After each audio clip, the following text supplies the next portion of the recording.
episode of Hawk Talk. I'm your host, Presley Rodriguez. For our first show, we are talking football with the head coach of varsity football team, Coach Rick Casko. We will be diving into his story where the passion for football all began. So Coach, let's begin with your playing career. Where did you play high school football and what position did you play? Well, first, Presley, let me say thank you for having me as your first guest on the first talk. College, I played high school football at John I. Leonard High School here locally, and then was blessed enough to receive a scholarship to Drake University, where I played quarterback there, and started for 3 years and was an All-American, and was able to take that on to the CFL. I was drafted to the CFL, the Winnipeg Blue Bombers, and played quarterback there for part of one season. Was released, came back to Florida, kept working out, was signed with the Indianapolis Colts when they moved to Indianapolis from Baltimore, and then didn't make that team, but I was lucky enough to get in an NFL camp, and then it brought me back to Florida, as where I was coaching high school football. Did you have any bumps in your career?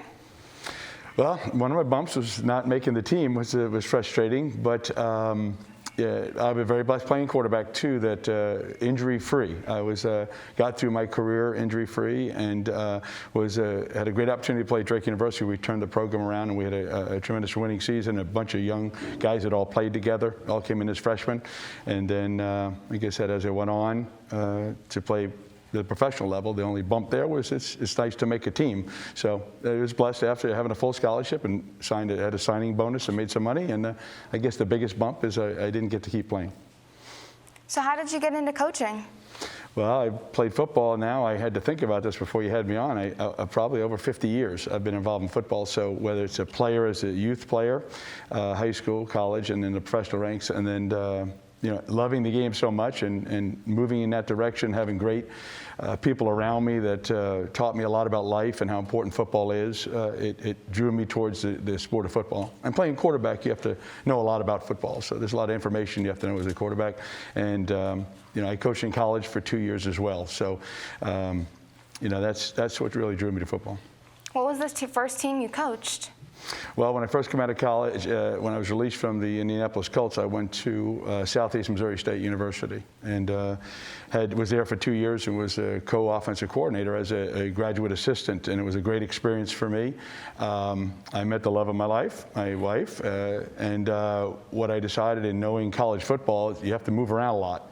And it's not a great family life. And what I felt like I could do is coach high school football, have a great family life, which I've been married going on 40 years this year, and be able to raise my son around football and my family, where a lot of my friends were moving and all over the place, and college football really is your life. So getting out of that, came to high school, which enabled me to stay in football, the game I love to be around, and the development of young people. I'm from a broken family, and just raised by my mom in West Palm, and my coaches were such an integral part of me growing up and what to do. And I had great college coaching as well. So this is all this together made it so interesting to me to want to come back and give back and help young men. With you moving around so much, how come you ended up at Seminole Ridge? Well, I was kind of ending my head coaching career. I've been a head coach for 31 years, and I wanted to be an assistant coach. And through contacts of getting with Seminole Ridge, and they had an opening, they had some issues, they wanted to get straightened up, and I guess my experience, they wanted to talk to me about coming in and helping the program get back on its feet. And we decided, my wife and I, with the community. The last school I was at was Glade Central, which is a great community out there.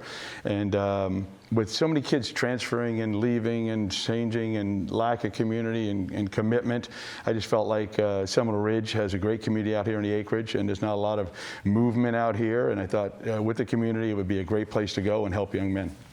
Was that something that stood out to you a lot than the other schools that you had offers for?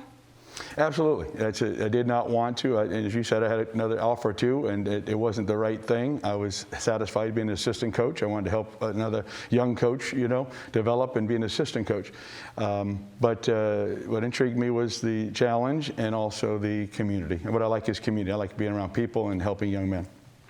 Why do you think it's important for your young athletes to understand the game of football? Boy, that could go on for a long time, Presley.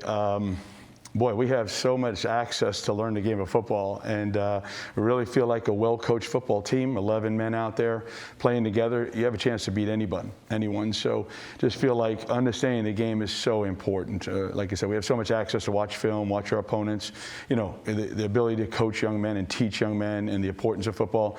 But ultimately, though, why I coach football is to help young men. And football does help young men grow to be men, but all the different intangibles that you have to be a good football player make you a fine young man. After coaching high school for all the years that you did, does it make you feel proud knowing that some of them went big to the pros? Well, I've been blessed to have some very good football players that have made millions and millions of dollars and are very talented. In fact, I was showing our young players today. I played against some really good players. Nick Chubb, I had to defend when I went to Georgia. Nick Chubb was about as fine a young football player as there is. Been blessed to coach against players, been blessed to coach players and still in contact with them. And you know, this is a lifelong relationship. And that's what football is. It's a relationship of men working together and hoping to go out in society and become great fathers, leaders, and et cetera. Can you describe some of your favorite plays with the X's and O's on the board? Well, if anyone knows me, I have one play that we have a tendency to run, and it's been very successful with us. I hit a Fred Taylor, a first-round draft pick. He ran this play many times. We have a great running back here in Sebastian Christian who's getting to run it a bunch, and it's we call it it's counter. It's a counter. If you look at Oklahoma, watch Oklahoma play. I mean, I've been doing it for 40 years, and Oklahoma's been doing it, and we just see it on the screen that they do it. And basically, the concept is very simple. We take our players in block angle here, and we pull, kick out, and we pull up our tackle. If we have a one-back set, if we're in the spread formation, which would be this here, we run it out of everything, okay?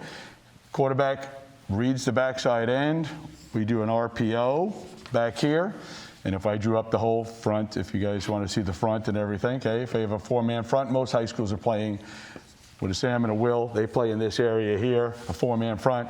We block these guys back. As you see, we kick out the end as he comes up the field. We blocked it here. We chip to here. And then you got Sebastian here who's averaging 8.5 yards a carry, okay? And then the quarterback will actually read the end. If the end trails the play, quarterback Will Rhymes will keep the ball. Now we have the option to go out here, okay? If we have a strong safety, we have a strong safety here, safety to either side. That's generally the coverage in a spread formation. And that's how our kind of play works, counter. And we ask them, I say, why do we run counter? And then the kids will tell you, because it works. And when does it work? All the time. So I had Fred Taylor, first-round draft pick that ran this. He averaged 10.5 yards a carry. So, and that was when I coached at Glade Central in 1991. So this has worked for a long time. The only other thing I'd show you, depending on your time, Presley, you got to watch out. You gave me the marker and a board, and we're talking offense, okay? It's okay. But again, thanks for having me. Of course. We run now what's called the T formation. And what we do is we run counter out of the T. So all we simply do is if we're running counter to the right, which we call Charlie, we down block the same way. The only difference is we keep our tackle in, our guard pulls, and our tight end pulls. Both backs go wrist direction. Most high school players will follow that. He sets back, and there's our counter there. So we run it out of every formation we have. And we have multiple formations, but we're running the T formation now, and this is the counter, or Charlie, which we call it. It's our play call, but it's counter out of there. And that's the play that I run most of my whole career, and I run it because I haven't literally had it stopped yet in any capacity where they took it completely out of the game. Obviously, we run a lot of other plays that complement this, but this is our most successful play, and you know, I think it's Casko and counter. That's kind of what I've run my whole life.